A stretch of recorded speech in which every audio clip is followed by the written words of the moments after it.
What's up, everybody? So today we are gonna be talking about las Gorras Blancas in Nuevo Mexico, New Mexico. So yeah, and I think it's important to talk about this one in particular too because it's like, yo, I don't know, yo, like people be out here like telling us Mexicans like, yo, y'all lost the Mexican American War, like just deal with it, blah blah, and they use it to justify a lot of different things. And I mean that's a whole nother conversation itself, like what happened during the Mexican American War. But even after that, like there was things like treaties that were established, like the Treaty of Guadalupe Hidalgo, that were not respected. And I think us people, like everybody here in the United States, regardless if you're Latino or not, like you should know about it. You know what I'm saying? But especially us Latinos because we got more to lose, you know. And so yeah, I think it's important, and it's important to know history so that it doesn't repeat itself on and on again. And I mean, that kind of happened with the Trump administration. I know there was a lot of Latinos that were for Trump and stuff. And it's like, I mean, I still feel like I got my opinions on it basically, because I didn't like what Kamala Harris was doing either. And I understood the perspective of some Latinos, of course. Like, I'm not going to agree with all of them because some of them were just being not very nice to other immigrants and to other fellow Latinos and stuff. But, sometimes it be your own people. But I understand, like, for those that were really just wanting the economy to be better, wanting there to be no more war, wanting there to be like, yeah, like fine with kicking out the criminals that are undocumented. Like, yeah, all that stuff was I was like cool with like other Latinos supporting Trump because of that.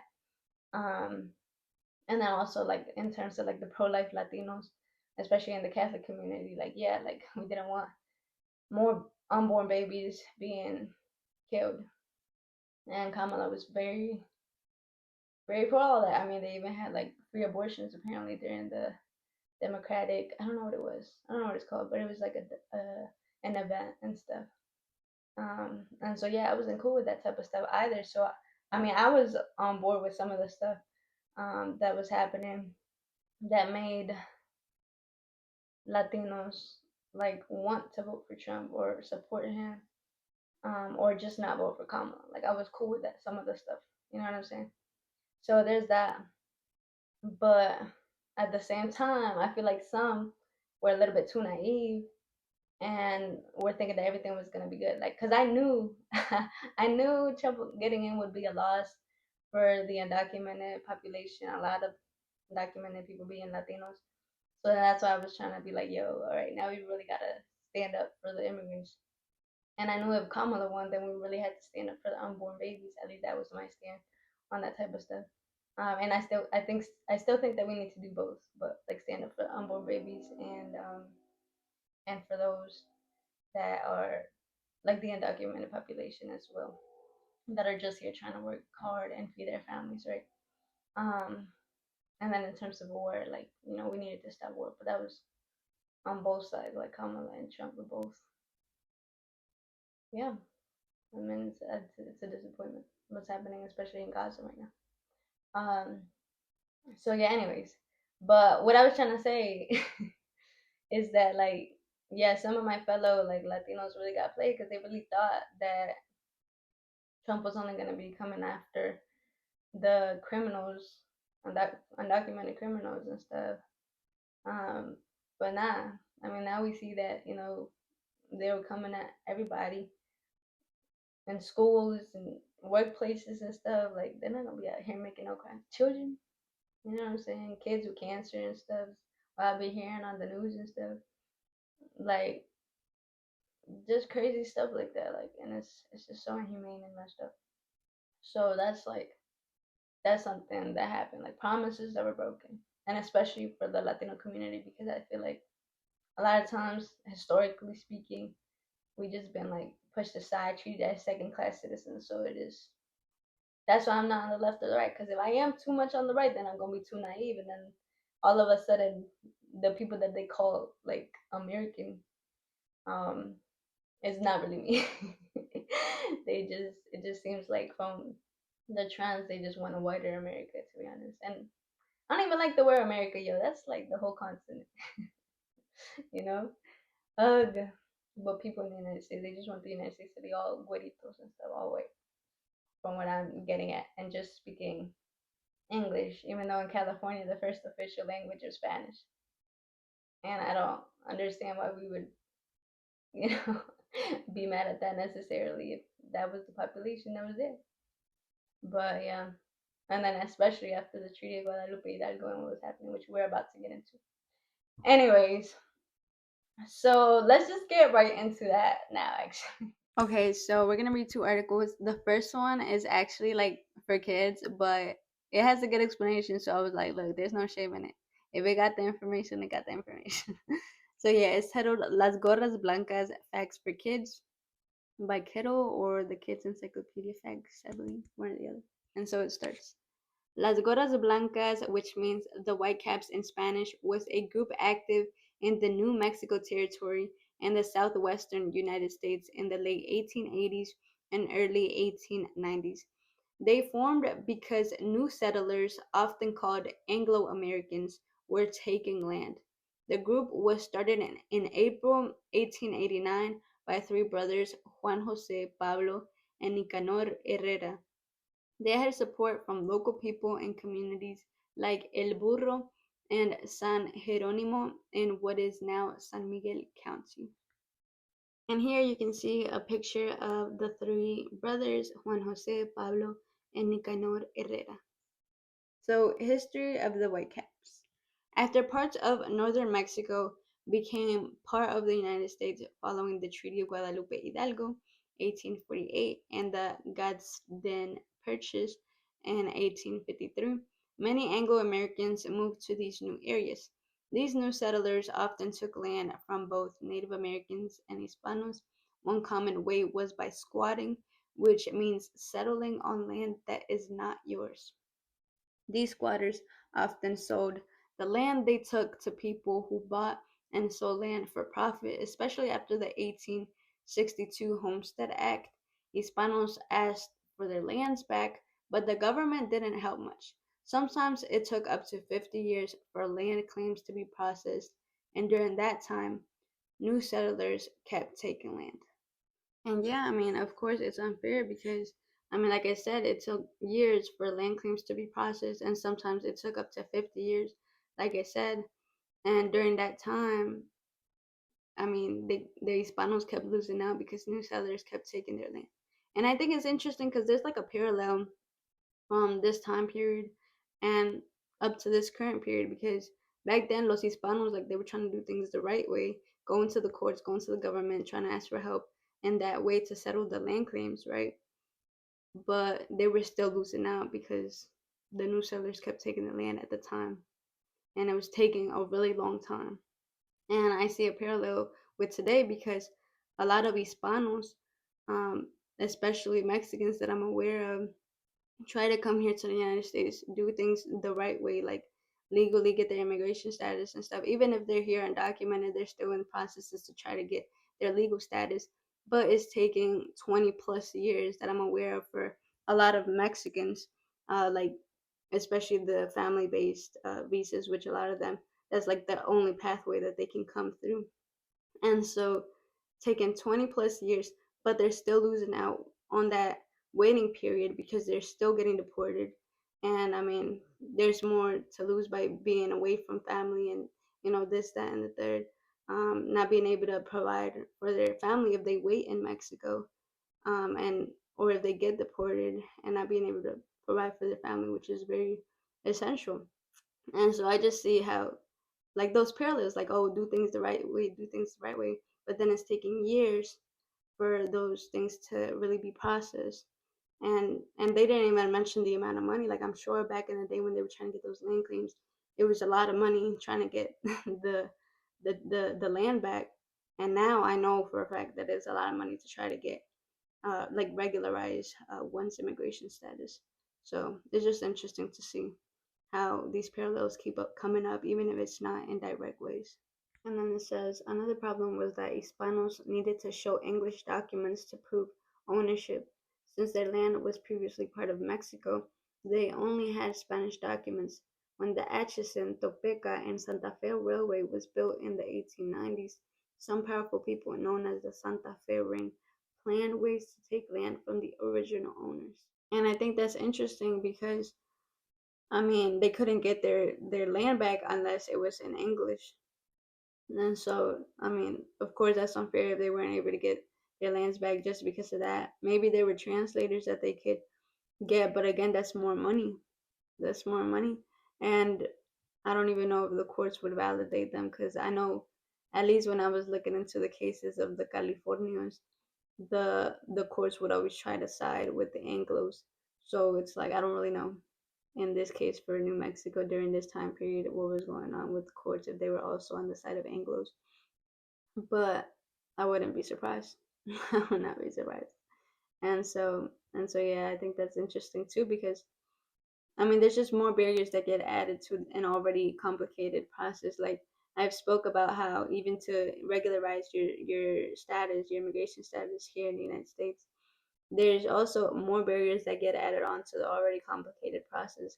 Like if you originally applied for a visa or a green card to become a permanent resident and you applied to the one that specifically says for those under the age of 21 because you were under the age of 21 when you applied, if you age out, it might be more complicated if there's even a chance to be able to get that green card or become a permanent resident. But again, it's not really your fault, it's the government taking a really long time to process it. And then you become older than 21 years old. And then you have to go to another visa, wait a longer time, or whatever the case may be, even if there is a chance for you to go to another visa and regularize your status that way. And I mean, I think it's interesting how there's always hoops. Like, oh, it's Spanish documents, so you got to get English documents. Oh, you apply when you were younger than 21 for the green card, but now you're older than 21. So it's just interesting how there's always complications like that for los hispanos. And it continues saying, in response, Hispanos came together to get their lands back. They hoped to scare off the new immigrants. They used methods like intimidation and raids. They wanted to make local people aware of their shared problems and resist the new economic and social order that was changing their communal land system. The group got its name because many members wore white head coverings. And I think that's interesting too because the powerful people that were trying to take the land from the original owners, it's always the powerful people, yo, that just be out here making the most destruction because of their power.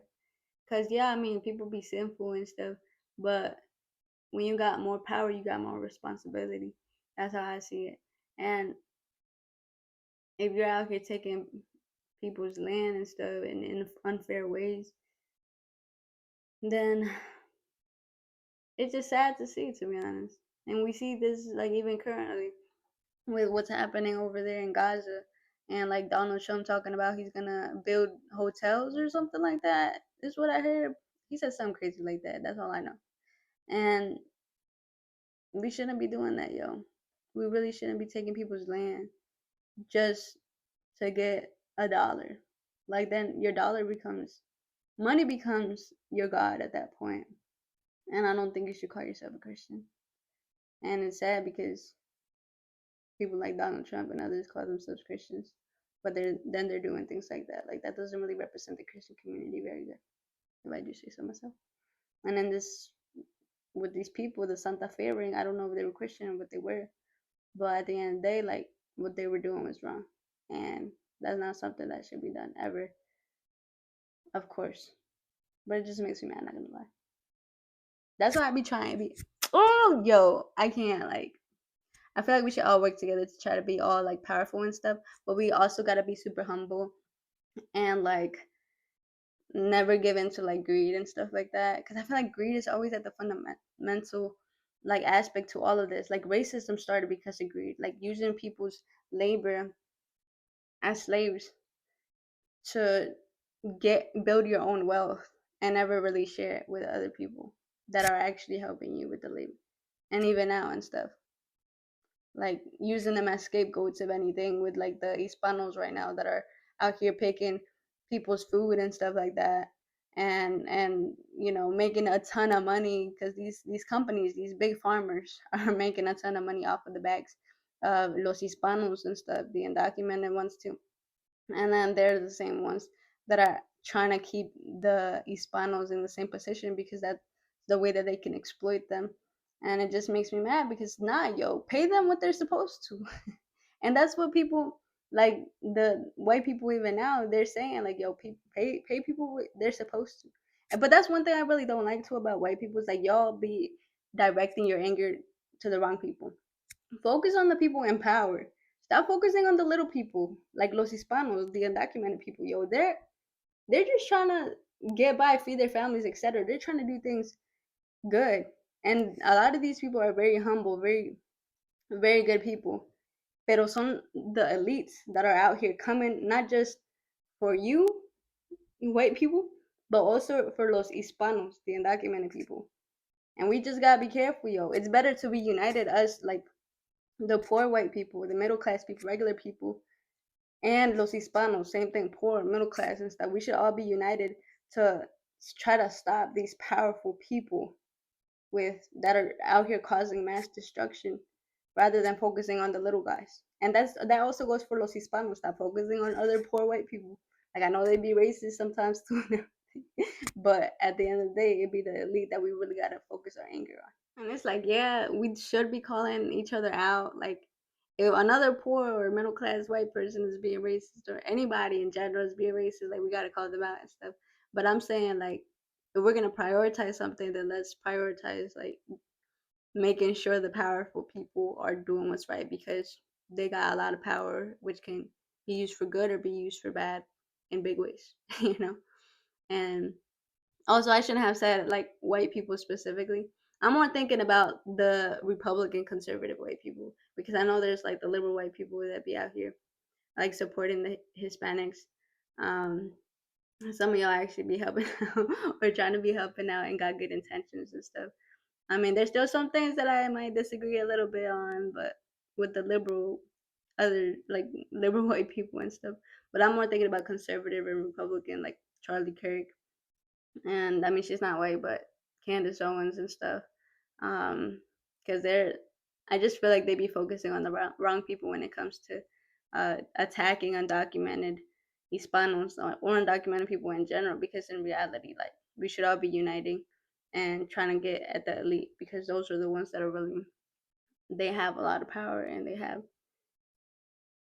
a lot that they can do in bad ways and good ways, like I said. Okay, and the article continues. What Las Gorras Blancas did. In the early 1890s, the market for sheep and wool became very bad, which hurt the economy in northern New Mexico. Land that was once shared by communities was being divided and fenced off as private property. This meant there was less shared pasture land. This was a big problem for Hispano farmers who relied on their shared lands for their animals. Las Gorras Blancas fought back by tearing down fences, burning barns and haystacks, scattering livestock, threatening more action if things didn't change. They also took action against the railroad. A group led by Juan Jose Herrera burned thousands of railroad ties. They did this because the Atchison, Topeka, and Santa Fe Railroad refused to pay fair wages to Hispano workers.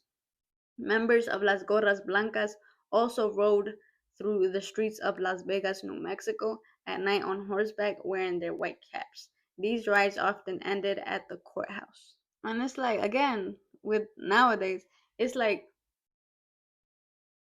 the government and the law isn't doing what it's supposed to in terms of making sure that it's treating its Hispano citizens the right way. So then they take matters to their own hands. I'm not saying this is okay necessarily, okay? I'm not saying this is okay necessarily, but this is kind of what's happening too even now when it comes to like the undocumented people. Okay, the government wants to take 20 plus years to process things, and instead of funding the people, the workers to be able to process these like green cards and stuff, they want to fund ICE to deport the Hispanos. So now, they, instead of waiting in Mexico, they're gonna be out here crossing the border, coming to the United States because they know that the situation is not fair. I mean, and then some people, even though they were trying, a lot here in the United States to try to regularize their citizenship because they see that it's not working out with the courts. They're spending a ton of money, they're spending a bunch of time. They sometimes just give up. And I mean, it's a little bit different than burning, what is it, railroad ties and stuff like that. But I mean, it's still not necessarily what the law wants. But if the law is unfair, then the people take matters to their own hands. And I think that's something that we got to see both ways. The United States government has to take accountability, and the people here in the United States has to take accountability to the circumstances that they're putting the Hispano community in. You know what I'm saying? Because yeah, I mean, people don't start burning railroad ties unless there's a reason. And we might want to look at the reason. And if the government can do something here in the United States, then they should do it. And I feel like they definitely can, especially with the undocumented situation right now. If you're able to fund a bunch of ICE workers with bonuses and stuff, I think you can fund the green card processors. I'm just saying. Okay, back to the story. Political efforts. In August 1890, some members of Las Gorras Blancas decided to run for the New Mexico legislature. They joined a new political party called the United People's Party, or El Partido del Pueblo Unido in Spanish. Pablo Herrera, Nestor Montoya, and T.B. Mills were all elected. After this, the group stopped most of their direct actions. However, these three elected members were not successful in passing laws that would help the common people. They became very disappointed with the political system. In February 1891, Pablo Herrera gave a speech where he said he found more honesty in prison than in the legislature.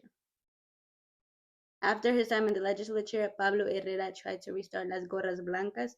Sadly, he was killed on Christmas Eve in 1894 in Las Vegas. Juan Jose Herrera continued to be involved in politics with a group called the Union Party until he died from typhoid fever in 1902. Nicanor Herrera lived a quiet life after his brothers passed away and died in 1930 at the age of 82. And it's also like crazy because you have to like wait so long to make change when you're like in politics in the government. So that's why a lot of people get really disappointed. But look, I don't think we should get disappointed. I think we should all, everybody that's trying to be good, everybody that's trying to make change for the better, I think we should all be trying to do good. Like, we need more honest business people. We need more honest politicians. We just need more people for the people. You know what I'm saying? And so yeah, because we might disagree here and there and stuff, but I feel like a lot of times like we have more things in common than not. And we can't just be letting people who don't really understand the common people to just keep having power and control over everybody when they don't really care about the people. And so that's my thoughts on it. But yeah, it's sad to see, but at the same time, it was cool to see that they were trying. And coming from Las Gorras Blancas to political efforts, like I thought that was really cool. But yeah, well, and the fight continues today in a lot of different ways. And now to the last section of the article. Their declaration. On March 12, 1890, Las Gorras Blancas published their goals in the Las Vegas Optic newspaper. This was called the Proclamation of Las Gorras Blancas. Here are some of their main points. They wanted to protect the rights and interests of all people, especially those who were helpless. They wanted the Las Vegas grant land to be settled fairly for everyone in the community. They did not want land grabbers or anyone blocking progress. They believed lawyers should treat people fairly and honestly. They wanted justice to be the main goals of the courts. They were against unfair practices and double dealing. They believed there was a big difference between New Mexico's law and justice, and they wanted true justice. They were against anyone trying to cause problems between different races. They believed everyone was human and equal. They supported projects that brought water for farming, but they would fight any plan that gave control of water to only a few people. They supported new businesses, but were against dishonest ways of doing business. They didn't care how much wealth people gained as long as it was done fairly and honestly. They wanted to stop bossism where powerful political leaders controlled everything. They wanted fair elections where everyone's vote counted. They were not afraid of threats or unfair accusations. They were willing to risk their lives for their rights. They invited people to see the hunger and hardship they faced because of corrupt leaders. They promised to support those who were fair and just, but warned of consequences for those who were not. At the time, they claimed to have 1,500 members and were growing rapidly. And that's the end of the article. I was gonna read another article, but this has already been really long. So I'm gonna just make a part two, God willing. And yeah. But about this, I mean, yeah, like it was just crazy because the same type of stuff that they were fighting for before, like we're fighting for it now. Like justice being the main goal of the courts. We're not getting that with the Diddy stuff and with the Jeffrey Epstein stuff. You know what I'm saying? And then we don't care about how much wealth people gain as long as it's done fairly and honestly, I'm with that. I'm with that. And then they didn't want water to be controlled only by a few people. I mean, there's a lot of monopolies for a lot of different things. It's things like big pharma and stuff not really doing business the way that it's supposed to, from what I hear. So it's just stuff like that. Like I just think it's interesting. And wanting fair elections for everyone's vote to count. Honestly, I think that's also part of the plan to keep the Hispanos undocumented because you can't vote unless you're a citizen. And if you don't even got your permanent residency, you don't even have a pathway to citizenship. Just my thoughts on that too. Yeah, I mean, this stuff is affecting los hispanos, pero también it's affecting a lot of people here in terms of what I was talking about present day, like the Jeffrey Epstein and everything. So there's just a lot of common stuff that we all can relate to, like the courts not being fair and all that type of stuff. So we should all be working together to try to fix things, you know? And yeah, the fight just continues. The fight continues. So we can try to make this nation better and hopefully the world better. That's my dream. Pero yeah.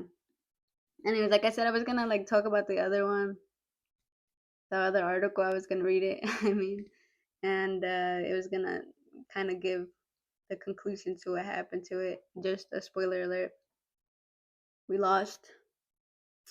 We lost. There's a saying in English or something like "with barbed wire came hunger," and it'll make more sense when we read that article. God willing, but I'll try to get to that. But it does have to do with this Las Gorras Blancas and everything. It's a little bit of a shorter article, so yeah, just stay tuned for that. And yeah, honestly, it's sad, but like at the end of the day, yo, just know that God, He's all good, He's all just, He's all knowing. So if there's not justice here, there will be justice eventually. You know, because those in the afterlife, those that are righteous, they will be celebrated, and those that are not, I mean, they'll have consequences that they have to deal with. So there's that. And we just gotta keep faith and keep trying to do things good because I mean we're here on a mission. And if we're still here, we still got a lot of things to do. So yeah. And I do want a better world for my future children. And for in general for the people now and in the future. So we got a lot of work to do. Okay. But yeah, that's about it, y'all. We'll hopefully be back with the next article, God willing, like I said. And yeah, that's about it. Anyways, have a good day, everybody.